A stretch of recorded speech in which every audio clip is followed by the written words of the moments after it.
£3,000 a year. And then in December 2010, they said this was a time of austerity, and they introduced £9,000 a year, and there were huge protests across the UK. Well, student fees policy likely to cost more than the system it replaced. The proportion of graduates failing to pay back student loans is increasing at such a rate that the Treasury is approaching the point at which it will get zero financial reward from the government's policy of tripling tuition fees to £9,000 a year. So the new official forecast is that 45% of the £10 billion per year in student loans will not be paid, and that's likely to rise to 48% soon. Yeah, back in 2010, was it? When they introduced the top-up fee. £1,000 a year to help out, paying education, right? Well, no, actually the £1,000 a year was like 9 years ago, and then it moved up to £3,000 per year, and it tripled to £9,000 in 2010, which is okay. I remember back though when we first covered this, when it was de minimis top-up fee for UK students. At the time I said, okay, this is going to open the door for escalation. This is what happens when you privatize something that should not be privatized, in this case education. So it's a way for debt sellers to sell more debt, to load up consumers, in this case students, with debt, because students didn't have enough debt. Forget that it kills your education in the country. That's not the point. The point is to wongify your education system, and students hadn't been loaded up with debt. So take all the students and you load them up with debt until they can't pay the debt anymore. Like a piñata, you whack them to death with debt. Now, who's going to be next on the socioeconomic ladder to be loaded up with debt? I think in this country it's going to be fetuses. They're going to load up fetuses with debt, and then fetuses are going to abort themselves to avoid prenatal bankruptcy. That's what we look forward to here in this country, because the debt mongers are not going to be satisfied with just killing one generation. They want to kill the next generation. Back to this policy here, it's pure abuse. It's just for abuse, because it actually costs the government more than just charging £3,000 a year, and also locking out a lot of poor people, because they're, even though you don't have to start paying back the loan until you earn £21,000, it still discourages poor people who think, well, £9,000 still sounds a lot to be in debt. Well, how do you square the circle? Let's jump in here for a second, because in other words, you're saying it's economically unfeasible to foist all this debt onto the students who now can't pay the debt. So the entire process was completely economically a failure. So where does it go? Well, the UK national debt is now £1.25 trillion and growing quite rapidly as all these failed programs are just thrown onto the bonfire of national debt. So the government's losing money, but what does it do to these people who are unable to pay their loans? Of course, it gives them bad credit and therefore forever puts them in a system where they're 30 years a slave, okay? You're 30 years a slave to these government loans, these student loans. You can never escape them until 30 years. So theoretically, it's hanging over your head for 30 years.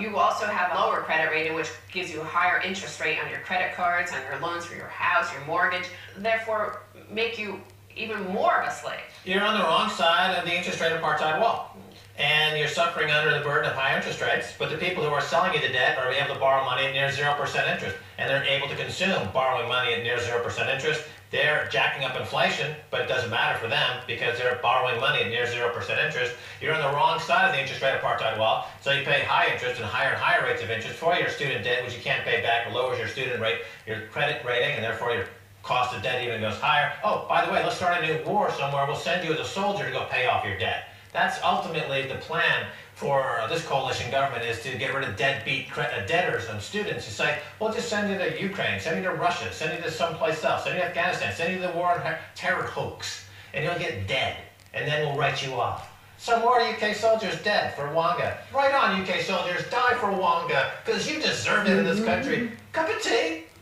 Yeah, no, but it's even more than long. If these people can't even pay back loans with only a 4% interest rate on it, this is how bad it is. And now, you know, it reminds me of, I remember going to America about 10 years ago, and I hadn't been there for a while, and I was sitting at my mother's house bored in Connecticut, looking through the Hartford Courant, and there were ads, the help wanted ads, and like McDonald's looking for, you had to have a bachelor's degree, you had to have a college education in order to get a job at McDonald's. I thought, wow, this is crazy. Well, the same thing has emerged here. This is why people can't pay back their loans. Lower pay for young adults, an oversupply of those with degrees, and the worsening economic outlook have all contributed to the revised civil service forecast, which conclude that far fewer graduates will earn enough to pay back their loans over their working lives. 4 months ago, Willits notified Parliament that the rate had risen to 40% from 35%. In 2010, the estimate was 28%. When they started this, they said 28% wouldn't be able to pay it back over the 30 years.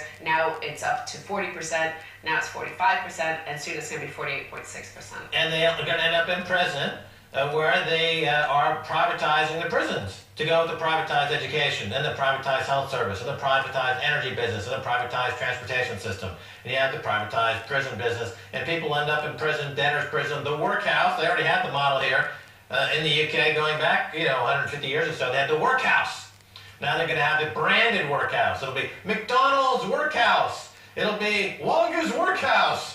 And they'll sell it as something that people are just dying to get into, and they want to be in the workhouse to pay off their apartheid debt that was foisted upon them by the City of London in cahoots with Mayor Boris Johnson, George Osborne, David Cameron, and the whole list of sleaze bags. So here their forecasts are now looking forward to 2042. Of the £200 billion to be taken out in student loans by 2042, 90 billion won't be paid back because these people won't earn more than £21,000 per year. So that's telling you out into the future. And now you look at that in terms of the the housing bubble here.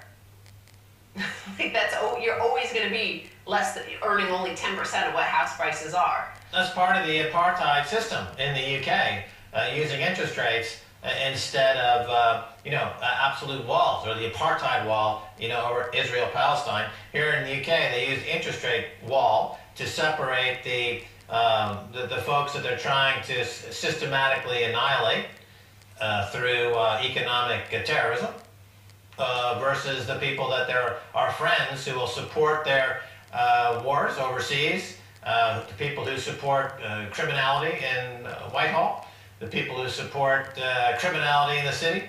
That those people are protected. Apparently David Willits was on Channel 4 News, and we have a tweet here from one of the hosts of Channel 4 News. Says, as David Willits was leaving the studio, I suggested it sound like another tuition fees rise was on the way. Could be, was his response. So here they're doubling down. As you say, he should have said, oops, my bad, the maths are wrong, let's cut it back down to £3,000 a year for the tuition fees per annum here in the UK. Instead, he's like, nope, we're going to double down. We're going to increase the fees. We're already losing 48.6%. 48.6%. But they have to double down. They have to double down to feed the broken model. The economic failure has to be doubled down, and where they make it up is on the national debt. The debt in this country will continue to go higher. There's no plan to get rid of the debt. There's no plan to get rid of the debt. Now, again, 48.6%. cannot pay back these loans because they don't earn over £21,000 per year. Now this headline, London house prices jumped by £50,000 in a month. So houses here in London, a freaking house made of cement, bricks and mortar, and it is smarter, more productive than some chump who spends years at university learning and trying to educate himself or herself, and a house is more productive than a stupid person going to university. Rightmove said the average asking price in London rose to £544,232 in October from £493,748 the month before. An increase of more than 10%. Across England and Wales, the rise over the month was a more modest 2.8% to £252,418. Right, and of course that rise in house price is not considered inflationary, because the government will include in their inflation figures slave-made goods sold at Primark, sold in factories in Bangladesh that collapse and kill people, and those prices are down, and so that's what they look at, and they say, look, there's no inflation. House prices obviously are indicating hyperinflation, but they don't look at that. They don't include that. They say, no, that's an asset. That's not in our basket. We don't look at it. And so that's how they use, again, statistical obfuscation to put forward this extraordinarily damaging system of interest rate apartheid. So you've had ZERP, QE, funding for lending, help to buy, and you've also had the money laundering through the City of London. This is what has resulted in the house price rises. But the same problem with interest rate rises, what happens with that when that happens, and jobs and income. And this is in the final quote here, there are also concerns about how those using help to buy will cope with repayments once interest rates rise, currently at a record low. Rightmove hinted at the problem of mortgage affordability in the capital, saying the government scheme is, quote, of no benefit to many Londoners for whom the income to service a mortgage is a greater challenge than the deposit required. Basically, as you see, £544,000 is the average price now in London. That's because it's going to go to £600,000 because that's what the government will put 20% down for you. But as Rightmove is pointing out, if you don't have the income to service the rest of it, it doesn't matter. No, and plus property taxes are on the rise. So the people will be forced out of their homes with rising property taxes. So again, you've got a system as pernicious as the South African apartheid system, except here in the UK they use interest rates. Stacey, thanks so much once again for enlightening us with all of these incredibly detailed and well thought out factoids. Okay. Stay tuned for the second half, a whole lot more.